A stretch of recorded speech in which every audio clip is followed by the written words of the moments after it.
السلام علیکم ورحمۃ اللہ. امید ہے استاد جی خیریت سے ہوں گے. استاد جی یہ پوچھنا تھا، یہ مسجد اقصیٰ کے بارے میں کافی ساری پوسٹیں چل رہی ہیں. بعض حضرات ایک گرے کلر کا جو گنبد ہے اس کو کہہ رہے ہیں فقط وہی مسجد اقصیٰ ہے، اور بعد جو گنبد صخرہ ہے جو زرد رنگ میں اس کو وہ کہہ رہے ہیں، اور بعض یہ کہہ رہے ہیں کہ پورا احاطہ مراد ہے مسجد اقصیٰ سے. استاد جی کی اس کے اوپر تحقیق ہوگی. یہ مولانا عبد الوہاب صاحب ہیں، انہوں نے بھی پوسٹ شیئر کی ہے. کل استاد عدنان کاکا خیل صاحب نے شیئر کی تھی، تو وہ صرف جو گرے گنبد والی جگہ ہے اس کو کہا گیا تھا کہ یہ مسجد اقصیٰ ہے. انہوں نے ان کی تردید کی ہے کہ نہیں، پورے کا پورا احاطہ مسجد اقصیٰ ہے. تو استاد جی کی طرف سے اس پر بات آ جاتی تاکہ وضاحت ہو جاتی.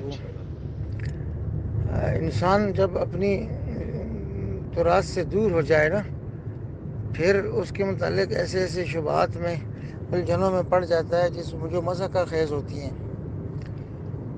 بھائی یہ جو بیت المکرم مسجد ہے مثلا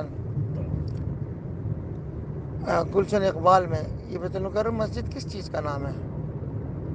پورے احاطہ یہ بیت المکرم مسجد ہے. یہ کمپلیکس ہے، یہ کمپاؤنڈ ہے ایک. اس کے اندر پھر نماز پڑھنے کا حال بھی ہے، صحن بھی ہے، چبوترے بھی ہیں، مدرسہ بھی ہے، وضو خانہ اور استنجا خانہ بھی ہے، باغ بھی ہے، سب چیزیں. تو یہ پورا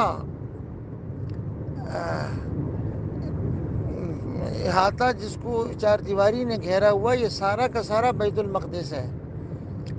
اس کے اندر دو نمایاں گنبد ہیں اور باقیہ اسی کا حصہ ہیں. ایک میں بالکل قبلے کی طرف والی دیوار کے ساتھ ہے، وہی جس کو آپ گرے رنگ کا بتا رہے ہیں، یہاں نماز ہوتی ہے. اور جو اس کے صحن میں ذرا سا اونچا ہے، اس کے نیچے مقدس چٹان ہے. پھر اس کے آس پاس بیسیوں سبیلے ہیں، چبوترے ہیں، قبے ہیں اور مدرسے ہیں، حتیٰ کہ کچھ قبریں بھی ہیں، بیسیوں چیزیں ہیں.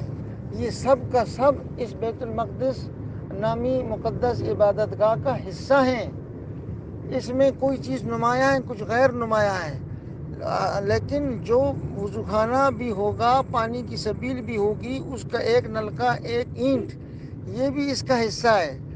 نہ اس کو ہم یہ کہہ کر حیثیت گرائیں کہ یہ مسجد نہیں ہے. کس طرح مسجد نہیں ہے؟ مسجد کسے کہتے ہیں؟ مسجد اور اس کے متعلقات دونوں کو مسجد کہا جاتا ہے. اب آپ کس معنی میں کہہ رہے ہیں؟ یہودی اس کو کس معنی میں لیں گے؟ وہ کہیں گے ٹھیک ہے پھر آگے والی لے لو جو آپ کی مسجد ہے، اور پیچھے والا یہ جو صحن میں چبوتر گنبد کے نیچے، قبہ تو صخرہ کے نیچے، زرد گنبد کے نیچے یہ صخرہ مقدسہ، یہ چھوڑ دو. تو ایک ان سے نہیں دستبردار ہو سکتے ہم. تو ایسی بات نہ کریں جس سے دشمن کو فائدہ ہو اور اس کے اندر تحقیق کا کوئی مشمہ بھی نہ ہو. ایسی بات نہ کریں. سب کا سب مسجد ہے.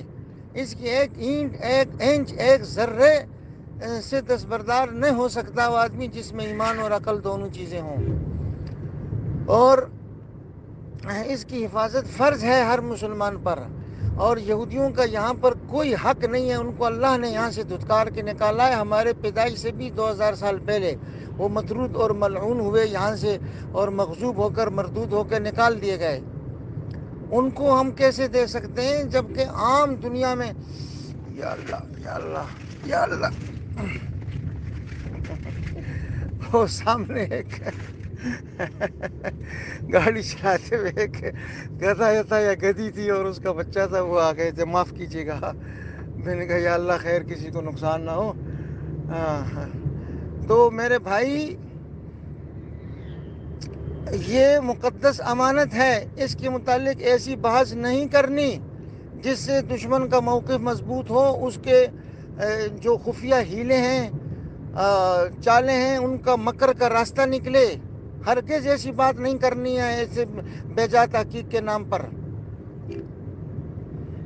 مسجد اقصیٰ اس پوری کو بھی بولا جاتا ہے، اور مسجد اقصیٰ اس کا وہ خاص حصہ جس میں نماز پڑھی جاتی ہے اس کو بطریق اولا بولا جائے گا. جیسے بیت المکرم پوری چار دیواری ہے، اور جو مسجد کا حال ہے وہ بھی ہے. اب مسجد میں دو جگہ ہوتی ہیں، ایک جہاں پر آپ چپل پہن کر نہیں جاتے، چپل اتار کے اعتکاف کی نیت کر کے جاتے ہیں، اور ایک اس کے متعلقات ہوتے ہیں جہاں آپ چپل بھی پہن سکتے ہیں, آپ باغ میں پھر بھی سکتے ہیں, چبوترے میں بیٹھ بھی سکتے ہیں. تو بیت المکرم کی مثال اس لیے لے رہا ہوں کہ اندر داخل ہوتے ہی دیکھا ہے شمال کی جانب سے ایک چبوترا بنا ہوا ہے. اب کوئی آپ سے کہے کہ مسجد تو وہ سامنے حال ہے, یہ چبوترا تو ہمیں دے دو, اس سے آپ نے کیا کرنا, تو آپ کو کیسے دے دیں, آپ کو تو ہم یہ جو جوتا پڑا ہوا ہے یہ بھی نہیں دیں گے. تو یہ ہے اس کی حقیقت بھائی, کہ ایک معنی میں کوئی کہے کہ مسجد وہ ہے وہ ٹھیک ہے, لیکن زو معنی میں نہ کہے, وہ تو یہودیوں کا موقف مضبوط ہو جائے گا کہ ٹھیک ہے وہ آپ لے لو. اور پھر یہ, اور ہمیشہ وہ یوں ہی کرتے ہیں کہ تھوڑی سی جگہ لیتے ہیں اور اس کے بعد پھر بقیہ پر بھی قبضہ کرتے ہیں. یہ جو دیوار گریا ہے مسجد, اسی بیت المقدس کی ایک دیوار, اس کے باہر کی جگہ کو انہوں نے 4 فٹ کی گلی تھی 1965-66 تک, کہا کہ ہمیں کھڑے ہو کر رونا دھونا کہتے تھے. مسلمان کا لے لو, ایسے بھی سخی ہوتے ہیں, دم مس کر اندر لے لو, کیا ہے, رو دو یا اپنے نصیب پر رو یا اپنے اعمال پر رو. انہوں نے وہاں پر جو قبضہ کر کے سارے گھر گرائے, مسجد بھی وہاں تھی گرا دی, خانقاہ بھی گرا دی, پورا میدان بنا دیا. تو یہ درفشانیاں کرنے والوں سے پوچھا جائے کل اگر وہ اندر بھی اگر اس پر قبضہ کرنے اور اس کے بعد پھر اس مسجد پر بھی کریں, کیسے روکو گے انہیں؟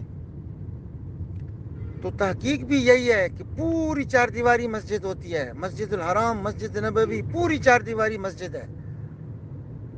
اور مشرک نجس سے نہیں آ سکتے اس میں, یہود نجس سے نہیں آ سکتے اس میں.